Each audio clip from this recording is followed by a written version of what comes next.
नमस्कार दोस्तों, मेरा नाम शुभम सिंह है और मैं आपका हार्दिक स्वागत करता हूँ विधि तीसरा पाठशाला में।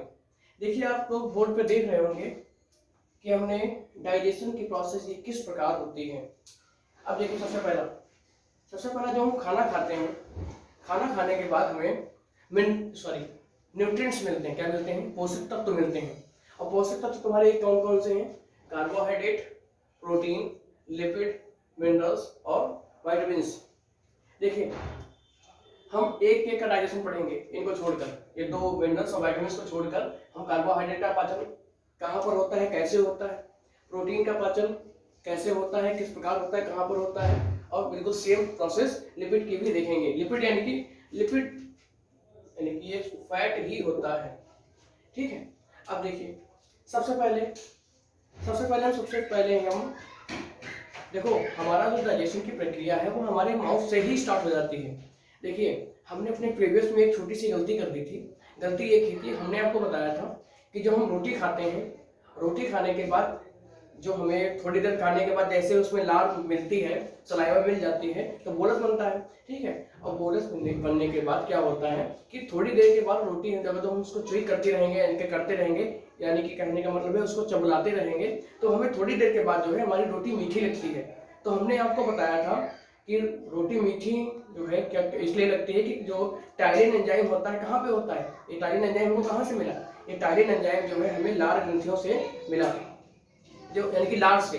तो लार का जो टायरिन एंजाइम है वो रोटी में होता है कार्बोहाइड्रेट यानी कि स्टार्च के रूप में होता है। ठीक। तो स्टार्च को जो है ये जो टायरिन एंजाइम है वो चेंज कर देता है ग्लूकोज और फ्रक्टोज में। ठीक है। ये हमने गलत कहा था। जो टायरिन एंजाइम होता है वो ग्लूकोज यानी कि जो कार्बोहाइड्रेट होता है हमारा, उसको चेंज करता है माल्टोज में।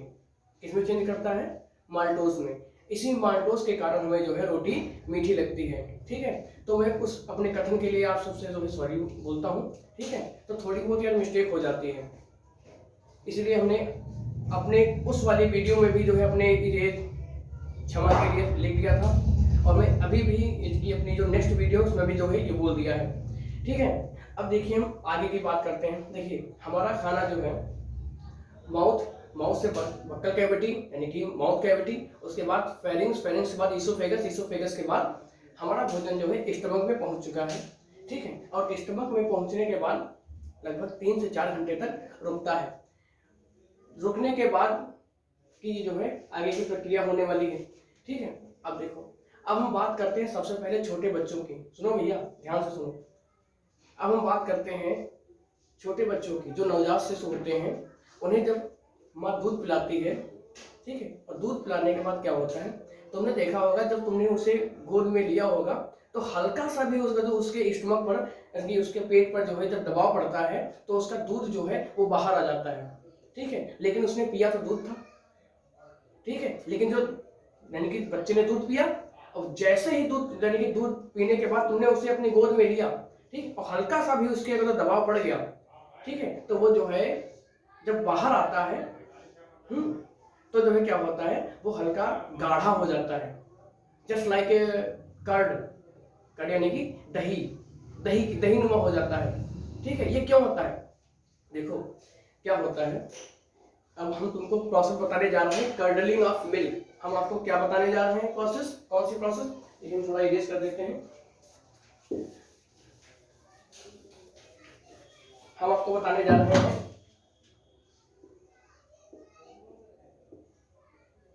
कर्डलिंग ऑफ मिल्क, जो किन में होता है? बेबीज में होता है। जो छोटे बेबी होते हैं उनमें, यानी कि छोटे बच्चे, नवजात बच्चों में। तो इसमें क्या होता है, देखो कैसे होता है, मैंने तुमको बता दिया। अब ये क्यों होता है, अब ये किस प्रकार होता है, ये हम आपको बताने जा रहे हैं। देखिए, जो बच्चे दूध पीते हैं उनमें होता है, दूध में क्या होता है, केसीन प्रोटीन होती है। कौन सी प्रोटीन होती है? देखो प्रोटीन होती है, लेकिन कौन सी प्रोटीन होती है? Casein protein. ठीक है। अभी हम आपको बताते हैं।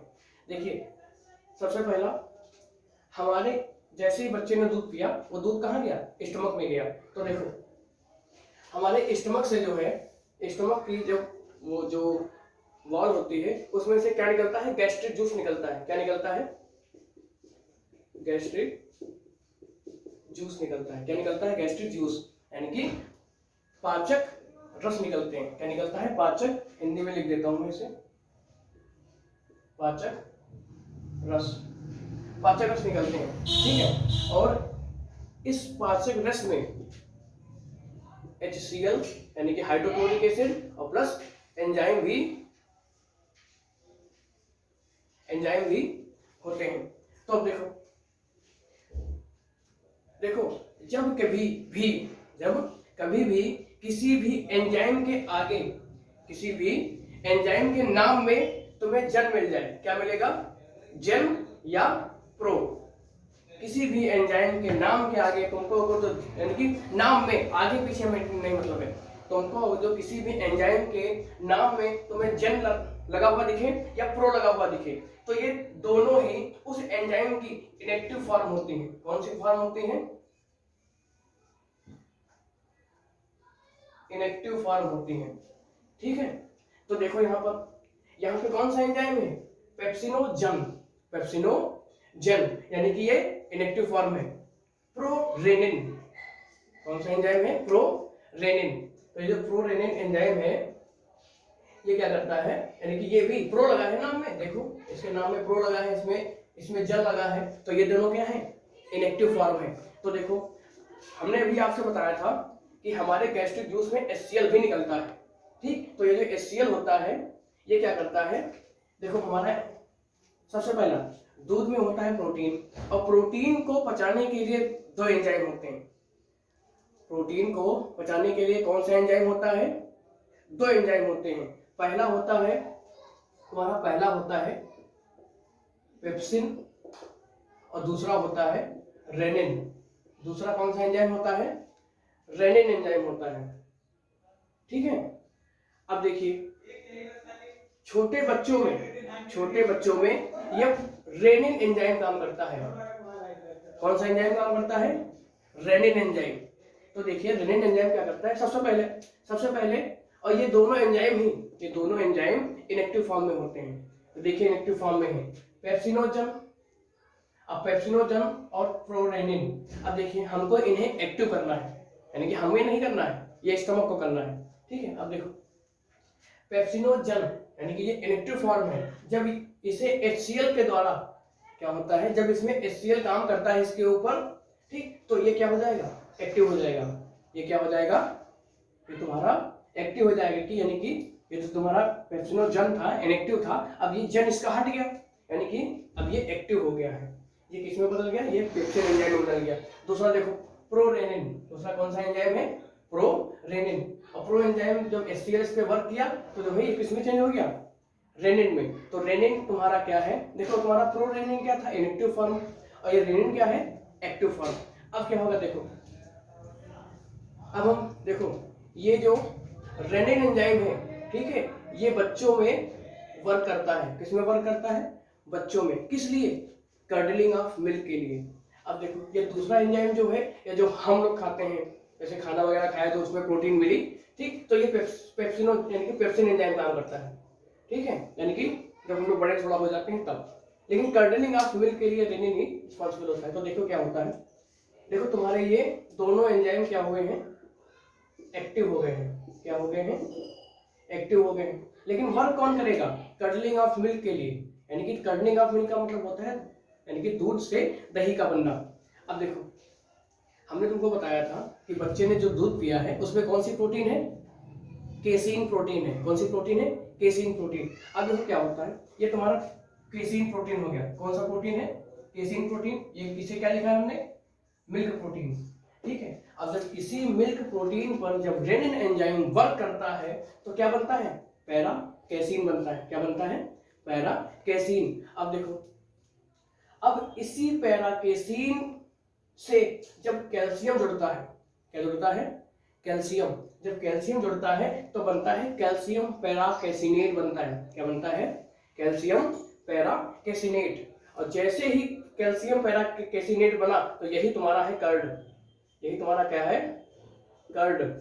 तो जब बच्चे का जरा से भी जब दबाव पड़ता है उसके स्टमक पर तो क्या निकलता है, कैल्शियम पैराकेसिनेट। क्या निकलता है, कैल्शियम पैराकेसिनेट। और जो क्या होता है, कर्ड, यानी कि यही दही होता है। समझ गए? तो तुम्हारा कर्डलिंग ऑफ मिल्क ये यहाँ से यहाँ तक पूरा हो गया 2 स्टेप में। लेकिन तुम्हें एंजाइम भी एक्टिव करने पड़ेंगे। कौन सा एंजाइम काम कर रहा है, रेनिन। ठीक है, अब देखिए जो मैं तुम्हें पढ़ा रहा हूँ आप लोग अपनी बुक को अपने सामने ही रखें। समझ गए? जब बुक को सामने रखेंगे तो तुम्हें बहुत अच्छे से समझ में आ जाएगा। ठीक है, अब हम ये नहीं कर पाए, यानी कि हम ये नहीं कर सकते हैं कि हम आपको बिल्कुल एक एक विधिवत आपको आपके नोट्स तैयार करवाएं। नोट्स तैयार करवाने का मतलब है यानी कि हम तुम्हें इमला बोले। एक टीचर का ये दायित्व नहीं होता है कि वो तुम्हें इमला बोले। टीचर का दायित्व तो ये होता है कि आपको समझा दे ये सब कैसे हो रहा है, किस प्रकार हो रहा है। ठीक है, इमला बोलने के क्या मतलब होता है कि जो है कक्षा 8 तक आप इमला लिखिए। समझ रहे हो? लेकिन इमला लिखने से कोई फायदा नहीं है, इसलिए बोल रहा हूँ अपने नोट्स खुद तैयार करो, खुद तैयार करो। ये टीचर का मतलब होता है गाइडेंस। हम तुमको गाइडेंस दे रहे हैं कैसे क्या हो रहा है, बाकी नोट्स अपना अपने आप कर लीजिए। अब देखिए अब क्या होगा, ये कैल्शियम पैराकेसिनेट प्राप्त हो गया। तो ये तुम्हारा जो ये जो 3 प्रोसेस थी ये तुम्हारी क्या है, कर्डलिंग ऑफ मिल्क। ठीक है, अब देखो, अब देखिए अब जो हमने खाना खाया है, जो उसमें हमको प्रोटीन मिला है। ठीक है, अब देखो प्रोटीन का पाचन कैसे होता है। अब हम लोगों ने जो प्रोटीन खाए, यानी कि प्रोटीन जो हमको मिला है उस पे कौन सा एंजाइम काम करेगा, ये पेप्सिन। कौन एंजाइम काम करेगा, पेप्सिन एंजाइम काम करेगा। तो देखो ये पेप्सिन एंजाइम जो होता है ये क्या करता है, देखो सॉरी गड़बड़ हो गया। देखो ये तुम्हारा ये कर्ड हो गया, ये तुम्हारा कैल्शियम पैराकेसिनेट ये प्राप्त हो गया।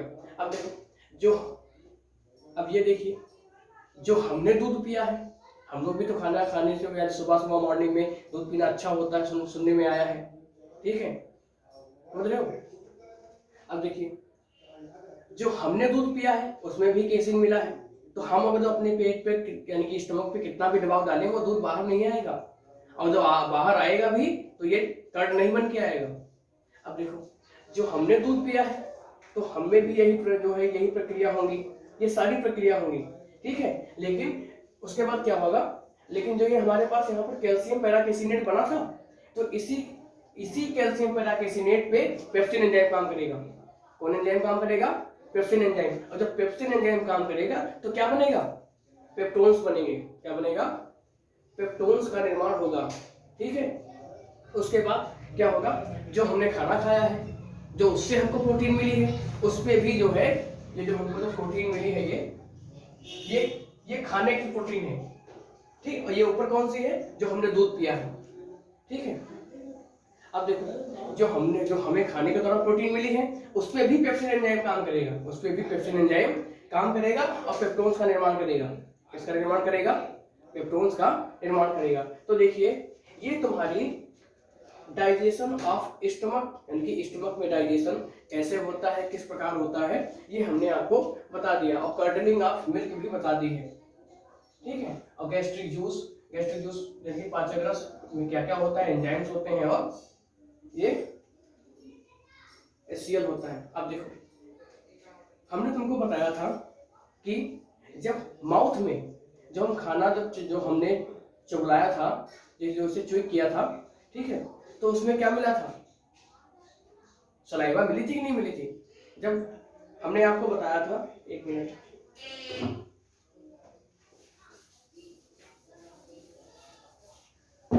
हमने आपको बताया था कि हमारा फूड पार्टिकल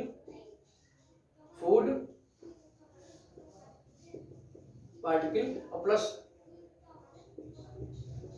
सलाइवा जब मिलती है तब बनता है बोलस। क्या बनता है, बोलस बनता है। ठीक है, अब देखो अब ये खाना हमारा कहाँ पहुंच चुका है, ये बोलस, यानी कि बोलस के रूप में हमारा खाना स्टमक में पहुंच गया है ना। स्टमक में 2 से 3 घंटे रुकने के बाद जब यानी कि जब गैस्ट्रिक जूस से HCl यानी कि गैस्ट्रिक जूस में HCl और एंजाइम्स निकले। HCl का जो काम था उसने किया, यानी कि एंजाइम्स को एक्टिव किया, लेकिन उसमें यानी कि एंजाइम्स को एक्टिव किया, लेकिन उसमें जो एंजाइम एक्टिव हुए हैं वो कहाँ मिल गए? बोलस में। तो यानी कि हमारा बोलस और प्लस जब एंजाइम मिलते हैं, बोलस प्लस जब एंजाइम मिलते हैं तब बनता है काइम। क्या बनता है? काइम। यानी कि अब हमारे इस खाने में जो है क्या मिल गया है? एंजाइम्स मिल चुके हैं। ठीक है, एंजाइम्स मिल चुके हैं। अब क्या होगा? क्या बनेगा? काइम बन गया है। ठीक है, तो ये हमारी जो है डाइजेशन ऑफ स्टमक हो गया कि स्टमक में डाइजेशन कैसे होता है, किस प्रकार होता है और किन किन का डाइजेशन होता है। तो देखिए, और जो हमारा खाने में जो कार्बोहाइड्रेट मिला था वो कार्बोहाइड्रेट जो है वो सब किसमें टूट चुका है? यानी कि अभी मैं तुमको, यानी कि अभी ये जो हमने बता रहे हैं कि कार्बोहाइड्रेट किसमें टूटा है, अभी थोड़ी देर में आपको बताते हैं, पूरा कंफर्मेशन देंगे। ठीक है, तो ये तुम्हारा डाइजेशन ऑफ स्टमक कंप्लीट हो गया है। डाइजेशन ऑफ स्टमक यानी कि आमाशय में, स्टमक को बोलते हैं आमाशय, ध्यान रखना। क्या बोलते हैं? आमाशय। ये आमाशय में पाचन कंप्लीट हो गया है और मैं अभी आपको जो है आगे की इसकी प्रोसेस बता रहा हूँ। नमस्कार दोस्तों, मेरा नाम शुभम सिंह है। देखिए, हमने आपको डाइजेशन इन स्टमक बता रखा है। अब हम आगे बात करते हैं डाइजेशन इन स्मॉल इंटेस्टाइन। देखिए, जो हमें न्यूट्रिएंट्स प्राप्त हुए थे, क्या क्या न्यूट्रिएंट्स हमको मिले थे? पहला कार्बोहाइड्रेट, फिर प्रोटीन, फिर फैट और फिर न्यूक्लिक एसिड। देखिए, अब हम धीरे धीरे चारों की ही बात करेंगे। आइए हम स्टार्ट करते हैं डाइजेशन इन स्मॉल इंटेस्टाइन। सबसे पहला हमने क्या लिया है? कार्बोहाइड्रेट। तो देखिए, जो हमने खाना खाया था तो हमें क्या मिला था?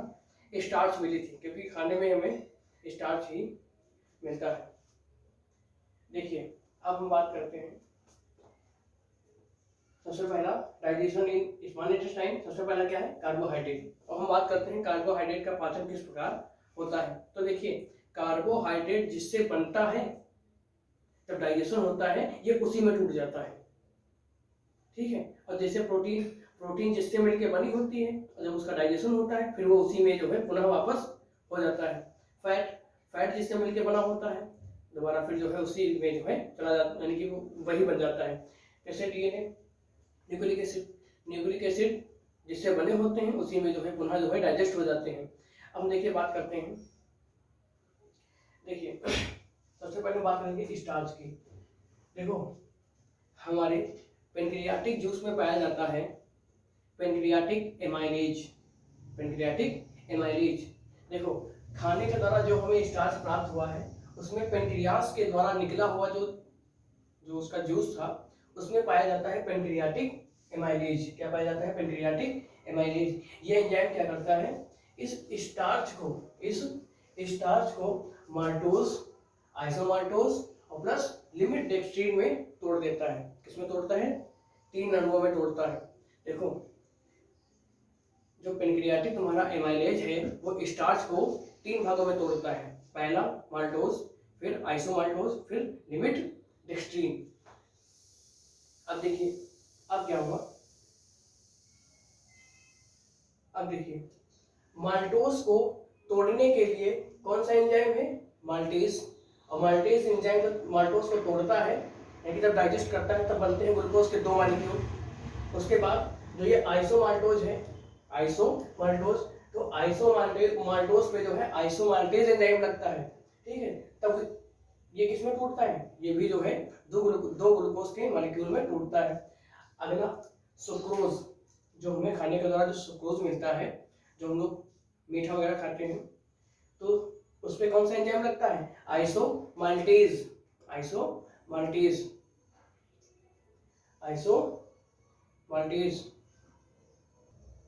सॉरी दोस्तों, थोड़ा दिक्कत हो गई थी। देखो, फिर तुम्हारा क्या है? आइसोमाल्टोज पे एंजाइम लगेगा आइसोमाल्टेज।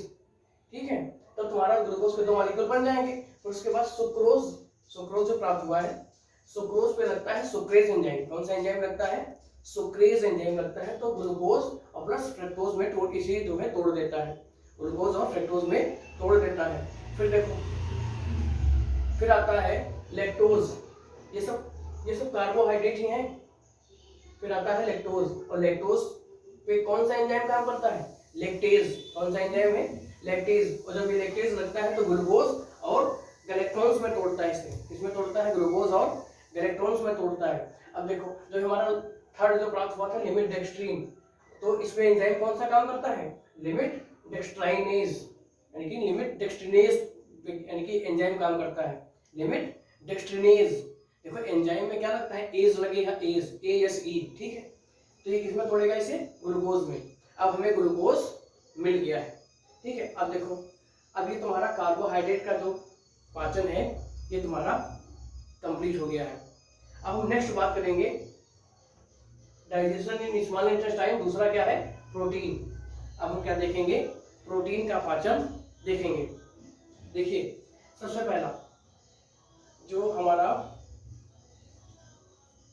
देखिए अब हम देखिए सबसे पहले क्या होगा तुम्हारा, जब प्रोटीन का जो पाचन शुरू होगा, ठीक है, तो तुम्हारा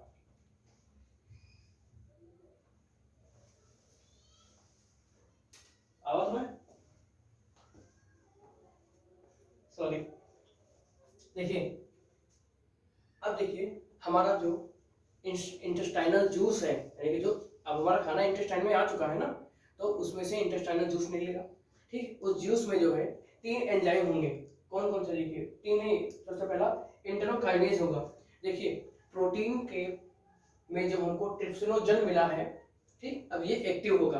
तो ट्रिप्सिनोजन को एक्टिव करने के लिए इंटेरोकाइनेज, ये इंटेरोकाइनेज कहाँ से मिला? इंटेस्टाइनल जूस से। ये क्या करेगा? ट्रिप्सिनोजन एंजाइम को एक्टिव कर देगा। किसमें बदलेगा? ये ट्रिप्सिनोजन को ट्रिप्सिन में बदलेगा, और फिर यही ट्रिप्सिन एंजाइम काइमोट्रिप्सिनोजन को एक्टिव कर देगा काइमोट्रिप्सिन में, और जो है प्रो कार्बोक्सीपेप्टाइडेज को यही ट्रिप्सिन एंजाइम किसमें चेंज करेगा? कार्बोक्सीपेप्टाइड। देखिए ट्रिप्सिनोजन को किसने एक्टिव किया? इंटेरोकाइनेज ने, और फिर इसी ट्रिप्सिन ने जो है काइमोट्रिप्सिनोजन और प्रो कार्बोक्सीपेप्टाइडेज एंजाइम को जो है एक्टिव कर दिया, ठीक। ये देखो तुम्हारे एक्टिव हो गए। अब देखो जो हमारे स्टमक में जब प्रोटीन का जो पाचन हुआ था तो तुम्हें क्या मिला था? पेप्टोन्स मिले थे। अब वो उन्हीं पेप्टोन्स का अब आगे जो है पाचन बढ़ेगा। तो देखिए जो हमारा पेप्टोन्स प्राप्त हुए थे, अब इन्हीं पेप्टोन्स पे जो है स्मॉल इंटेस्टाइन में ट्रिप्सिन एंजाइम के द्वारा इन्हीं पेप्टाइडेट यानी कि पेप्टाइड्स में तोड़ा जाएगा। किसमें टूटेंगे? ये सब पेप्टाइड में टूटेंगे। अब देखिए फिर इन्हीं पेप्टोन्स पे जो है कौन सा एंजाइम लगेगा? काइमोट्रिप्सिन। अब यही काइमोट्रिप्सिन जो एक्टिव हुआ था, फिर जो है इन्हें पेप्टाइड में तोड़ेगा। अब देखिए अब क्या होगा? अब इन्हीं पेप्टाइड पर कौन सा एंजाइम लगेगा? Amino peptidase enzyme. कौन सा एंजाइम है? Amino peptidase enzyme. अब ये क्या करेगा? पेप्टाइड्स को किसमें तोड़ देगा? स्मॉलर पेप्टाइडेड यानी कि स्मॉलर यानी कि इस छोटे छोटे जो है पेप्टाइड में तोड़ देगा और प्लस अमीनो एसिड में तोड़ेगा। उसके बाद यही पेप्टाइड्स जो है कार्बोक्सीपेप्टाइडेज एंजाइम के द्वारा स्मॉल पेप्टाइड्स और अमीनो एसिड में भी तोड़े जाएंगे। उसके बाद क्या होगा कि ये जो तुम्हारे पेप्टाइड्स प्राप्त हुए थे, फिर इन पर जो है एक एंजाइम और काम करेगा, डाईपेप्टाइडेज एंजाइम। कौन सा एंजाइम है ये? डाईपेप्टाइडेज एंजाइम है। वो क्या करेगा? इन्हें प्रोटीन्स को अमीनो एसिड में तोड़ देगा, ठीक है। अब देखिए प्रोटीन किससे मिलकर बने थे? अमीनो एसिड की चेन से, यानी कि पॉलीपेप्टाइड चेन। अब देखिए जब पॉलीपेप्टाइड चेन जब टूटी, जब उसका डाइजेशन हुआ, फिर से देखो हमारे सबसे आखिरी में जो है अमीनो एसिड प्राप्त हो गए। इससे सिद्ध हो गया कि तुम्हारा ये प्रोटीन का डाइजेशन पूरा हो गया है, ठीक है। आइए अब हम बात करते हैं अपने तीसरे न्यूट्रिएंट की। कौन सा है ये? फैट। अब देखिए फैट के पाचन को ही क्या बोलते हैं? इमल्सिफिकेशन। क्या बोलते हैं? इमल्सिफिकेशन। अब देखिए इसमें क्या होता है कि जो हमारे खाने में हमें फैट मिला है, ठीक, फैट पे जो है बाइल यानी कि पित्तरस, पित्तरस जो है क्या करेगा, इमल्सिफाइड फैट में चेंज कर देगा इसे, इस फैट को बाइल जूस जो है किसमें चेंज कर देगा, इमल्सिफाइड फैट में। और यही इमल्सिफाइड फैट जो है जब इसमें पेनक्रियाटिक एमाइलेज लगेगा, कौन सा एंजाइम लगेगा, पेनक्रियाटिक एमाइलेज। और ये पेनक्रियाटिक एमाइलेज हमें कहां से प्राप्त हुआ था, पेनक्रियास से, ठीक है। अब ये क्या होगा तुम्हारा, जब इमल्सिफाइड फैट में जब पेनक्रियाटिक एमाइलेज एंजाइम लगेगा, ठीक है, तो क्या होगा, तुम्हारा फैटी एसिड और ग्लिसरॉल बन जाएगा, ठीक, ये तुम्हारा फैटी एसिड बन गया, ये तुम्हारा ग्लिसरॉल बन गया। अब इससे जो है तुम्हारा फैट का डाइजेशन कंप्लीट होता है, ठीक है। अब हम बात करते हैं डाइजेशन ऑफ न्यूक्लिक एसिड। तो ये न्यूक्लिक एसिड का डाइजेशन कहाँ पे हो रहा है, स्मॉल इंटेस्टाइन में। अब देखिए डीएनए, न्यूक्लिक एसिड दो प्रकार के होते हैं, तुमको पहले बता रखा है, डीएनए और आरएनए। डीएनए यानी कि डीऑक्सीराइबोस न्यूक्लिक एसिड और आरएनए राइबोस न्यूक्लिक एसिड। अब देखिए डीएनए पर कौन सा एंजाइम लगेगा, डीएनएज, तो क्या बनेगा, डाई कार्बोक्सी न्यूक्लियोटाइड बनेंगे। अब जब आरएनए पे जो है कौन सा एंजाइम लगेगा, आरएनएज, तब क्या बनेगा, राइबो न्यूक्लियोटाइड, क्या बनेंगे, राइबो न्यूक्लियोटाइड बनेंगे। अब देखिए अब जो ये तुम्हारे न्यूक्लियोटाइड बन गए हैं, अब इस पे कौन सा एंजाइम लगेगा, न्यूक्लियोटाइडेज, तब क्या बनेंगे, न्यूक्लियोसाइड और फास्फेट बनेगा। और इन्हीं न्यूक्लियोसाइड पर अब क्या लगेगा, न्यूक्लियोसाइड फास्फोराइलेज एंजाइम। कौन सा एंजाइम लगेगा, न्यूक्लियोसाइड फास्फोराइलेज एंजाइम। तो क्या होगा, तुम्हारे नाइट्रोजनस बेस बन जाएंगे और पेंटोज शुगर अलग हो जाएगी और फास्फेट भी अलग हो जाएगा, यानी कि न्यूक्लियोसाइड पूरा टूट जाएगा। तो इस प्रकार तुम्हारा digestion of nucleic acid complete होता है। और इसी के साथ तुम्हारा डाइजेशन इन यानी कि digestion in small intestine complete होता है, ठीक है। और हम तुम्हें ये बता रहे हैं कि तुम्हारा डाइजेशन अब पूरा जो है कंप्लीट हो चुका है। डाइजेशन यानी कि पूरा, यानी कि स्टमक, यानी कि सबसे पहला डाइजेशन कहाँ से स्टार्ट हुआ था, माउथ में, माउथ के बाद स्टमक में, स्टमक के बाद स्मॉल इंटेस्टाइन में। अब ये तुम्हारा डाइजेशन पूरा कंप्लीट हो चुका है, ठीक है। अब तुम्हारी जो है एब्जॉर्प्शन की प्रक्रिया शुरू होगी। एब्जॉर्प्शन यानी कि अवशोषण की। ये जो तुमने सब बनाया है, सब ये सब जितना बना हुआ है, ये सब, ये वाला सब, अब ये सब इसका क्या होगा, अवशोषण होगा, ठीक है, यानी कि एब्जॉर्प्शन। अब ये एब्जॉर्प्शन की जो प्रक्रिया है ये कहाँ पर होती है, लार्ज इंटेस्टाइन में, ठीक है। तो आगे तुम्हारी कौन सी नेक्स्ट हेडिंग आएगी, तुम्हारी आएगी एब्जॉर्प्शन ऑफ न्यूट्रिएंट्स, ठीक है। तो जो तुम्हारे न्यूट्रिएंट्स वगैरह सब मिले हैं, ठीक है, अब इनका क्या होगा, एब्जॉर्प्शन होगा, ठीक है। तो एब्जॉर्प्शन की जो प्रक्रिया है हम आपको अपने नेक्स्ट वीडियो में बताएंगे। और अगर जो तुम्हें इनमें से कोई भी चीज़ समझ में नहीं आएगी तो आप जो है वीडियो को बैक करके देख लीजिए या फिर हमें कमेंट कीजिए, हम आपको बिल्कुल जो है उसका आंसर देंगे। और कृपया एक हमारी बात मान जाइएगा कि आप लोग जो है फुल एचडी में देखिएगा। जब आप फुल एचडी में देखेंगे यानी कि 1080 में जब देखेंगे, ठीक है, तो ये तुम्हारा बिल्कुल क्लियर आएगा, ठीक है। आप जितने भी हमारे प्रीवियस वीडियो आए हैं सब जो है 1080 पे देखिएगा। जब 1080 पे यानी कि हाई क्वालिटी में देखेंगे तो तुम्हें ब्लैक बोर्ड बिल्कुल साफ नजर आएगा कि उस पर क्या लिखा हुआ है, ठीक है। अगर इसकी क्वालिटी आप डाउन करते हैं तो ब्लैक बोर्ड पे जो लिखा हुआ है तो आपको समझ में नहीं आएगा, ठीक है। तो हम आपसे अपने अगले जो है जो आने वाला वीडियो है उसमें मुलाकात करते हैं, ठीक है। नमस्कार।